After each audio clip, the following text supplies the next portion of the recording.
Praise the Lord. கிறிஸ்துவின் சமாதானம். இன்று சாம்பல் புதன். இன்னைக்கு ஆண்டவர் நம்மளை தியானத்திற்கு அழைத்திருக்கிறாரு. நாம் தியானிக்கவிருக்கிற இறை வசனம் யோவேல் புத்தகம் 2வது அதிகாரம் 12வது இறை வசனம்.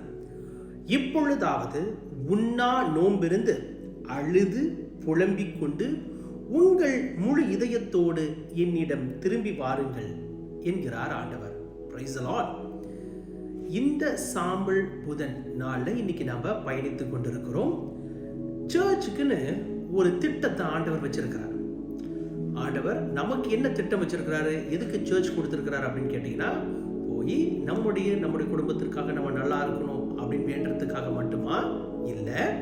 நாம் சர்ச்சுக்கு போறதே நாம் பரிசுத்தம் அடைந்து இந்த உலகத்துல நம்ம கரப்பட்டிருக்கிறோம். ஏன்னா அந்த உலகத்துல வாழும் பொழுது நம்முடைய பூர்வீக ஜென்ம பாவங்கள்ல விழுந்து கிடக்கிறோம். இந்த பாவங்களில் இருந்தும் நம்ம சிறு நமக்கு எப்போது ஒரு அடிமைத்தனம் இருக்கிறது இந்த உலகத்துல. இதுல இருந்த ஒரு முற்றிலுமாக விடுதலை பெற்று பரிசுத்தமாகி பரலோகத்திற்கு நம்மளை தயார்படுத்தணும். அங்க போறதுக்கு நம்ம தயாராகணும். அதுக்கு தான் திரு அவை சர்ச் நமக்கு கொடுக்கப்பட்டிருக்கிறது. அப்ப இன்னைக்கு இந்த சாம்பல் புதன் கத்தோலிக்க திரு அவை 40 நாள் ஜேர்னி. இந்த ஜேர்னியில முதல் நாள் இன்னைக்குள்ள நற்செய்தி என்னன்னு கேட்டீங்கன்னா, இந்த நோன்பு ஃபாஸ்டிங் சொல்லுவோம். நோன்பு. ஏன் நோன்பு? இப்ப இயேசு கிறிஸ்து இன்னைக்கு நற்செய்தியில சொல்லும் பொழுது, நீங்கள் நோன்பு இருக்கும் போது அப்படின்னு தான் சொல்லுவார். ஆங்கிலத்துல if when you are fasting. If அப்படின்ற வார்த்தை பாய்க்க மாட்டார். நீங்க நோன்பு இருந்தால் அப்படின்னு இல்லை, நோன்பு இருக்கும் போது அப்படின்னா நோன்பு என்பது கட்டாயம் கண்டிப்பா இருக்கணும். இந்த நோன்பு என்பது எதை குறிக்குதுன்னு கேட்டீங்கன்னா, தாழ்ச்சியை குறிக்குது. நம்மளை தாழ்த்தி கொண்டு.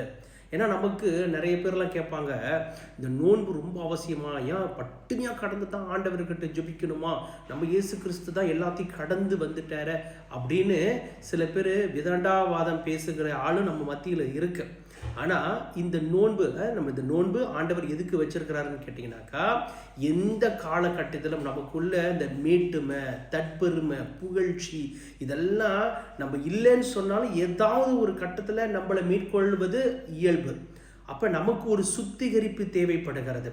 நம்ம பாவம் செய்யவே மாட்டோம்னு சொல்லலை, பாவம் இல்லை அப்படின்னு சொல்கிறவங்க பொய்யர்கள். நான் சொல்லலை, வசனம் சொல்லுது. அப்போ நான் பாவத்திலிருந்து விடுதலை பெறணும் அப்படின்னாக்கா எனக்கு ஒரு சுத்திகரிப்பு தேவை. அதுக்கு என்னை தாழ்த்தி கொள்ளணும். அதுக்கு நோன்பு அப்படின்றது அவசியமாகிறது. அதனால தான் அவர் வசனம் சொல்லுகிறது, நோன்பிருந்து அழுது புலம்பி. அதுக்கு என்ன காரணம்னா, நோன்பு இருக்கும் பொழுது நான் ஒரு முடிவு பண்ணுறேன், ஆண்டவரே இன்னைக்கு நான் சாப்பிடாம உமக்காக உங்களுடைய நாம மகிமைக்காக நான் ஸ்தோத்திரம் பண்ணுறேன். என்னை நான் அப்படி வயிறை கோஷம் போடுறேன். ஏன்னா வயிறு நான் சொன்னால் கேட்காது. பசி எடுத்தால் உடனே சாப்பிட போகிறோம் இல்லையா? இன்னைக்கு பசி எடுக்கட்டும், இந்த வயிறுக்கு நான் இன்னும் கொடுக்க போகிறதில்ல. ஆனால் அதை நான் ஆண்டவருக்கு புகழ்ச்சியாக மாற்றி ஆண்டவர்கிட்ட என்னை நான் ஒப்பு கொடுக்கிறேன். அப்போ எதுக்கு ஒப்பு கொடுக்க போகிறோம் அப்படின்னு கேட்டிங்கன்னா, நிறைய பேர் இந்த நோன்பு எப்படி பயன்படுத்துவாங்க, எதுக்காக பயன்படுத்துவாங்கன்னா, சொந்த தேவைகளுக்காக பயன்படுத்துவாங்க. எனக்கு வீடு காடி கடன் இருக்கு, பிள்ளைகள் படிக்கணும், பிள்ளைகளுடைய தேவைகள் சந்திக்கப்படணும் அப்படின்ற உலக காரியத்தை குறித்து, தன்னுடைய சொந்த தேவைகளை குறித்து இருக்கிறத நம்ம பார்க்கிறோம்.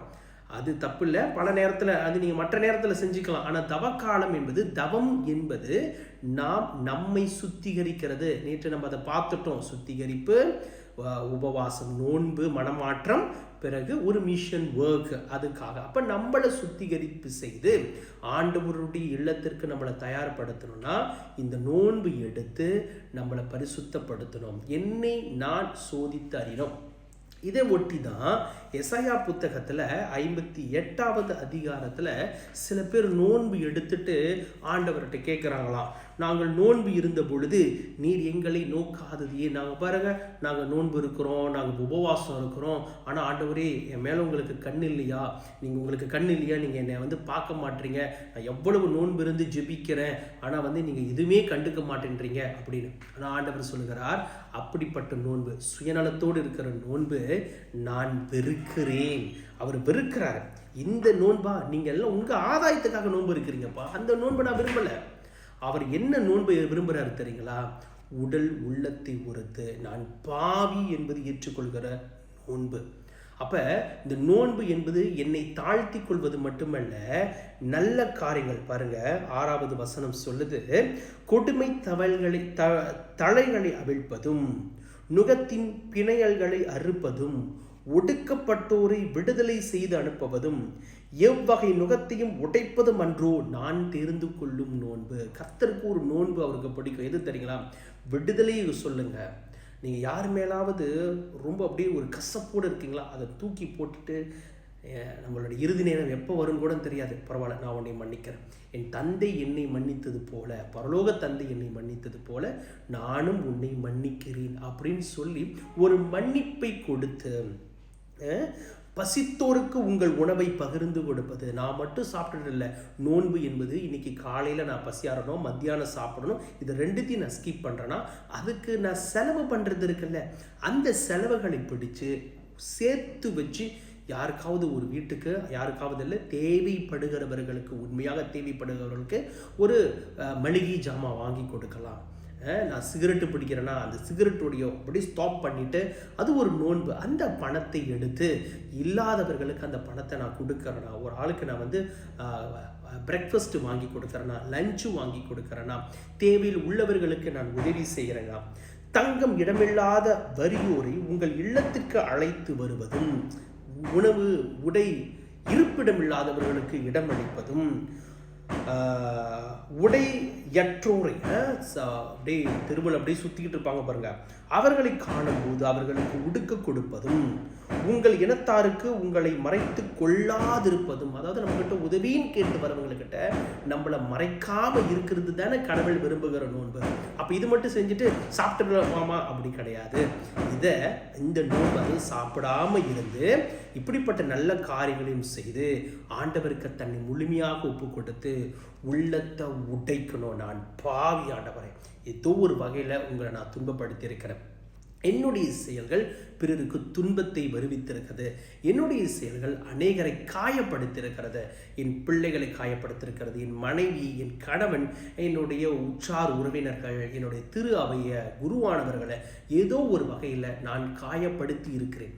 எனக்கே தெரியாமல் நான் தவறு செய்திருக்கிறேன். குறிப்பாக அவ்விசுவாசம் என்னும் பாவம் என்கிட்ட இருக்கு. விசுவாசத்தோடு இருக்க வேண்டியனா அநேக நேரத்தில் விசுவாசம் இல்லாமலும் கூட இருந்து கடவுளுக்கு எதிராக பாவம் பண்ணியிருக்கிறேன்.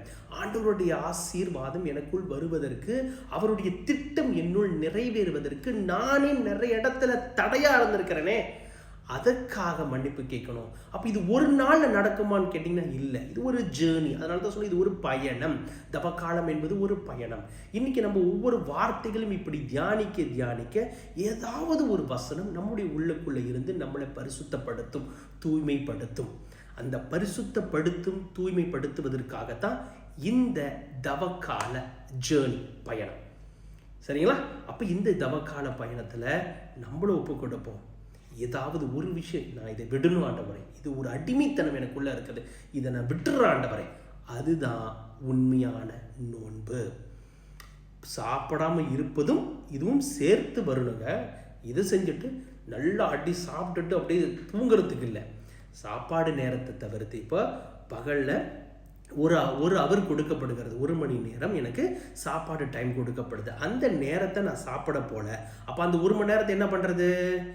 வெட்டி கதை பேசுறது இல்லை. அந்த 1 மணி நேரத்தை, சாப்பிடுகிற அந்த நேரத்தை கடவுளுடைய நாம மகிமைக்காக பைபிள் வாசிக்கிறதோ, ஆண்டவர் ஸ்தோத்திரம் பண்ணுறதோ, இப்படி நம்ம வழிகளில் செலவிடும் பொழுது அது ஆண்டவருக்கு உகந்ததாக மாறும்.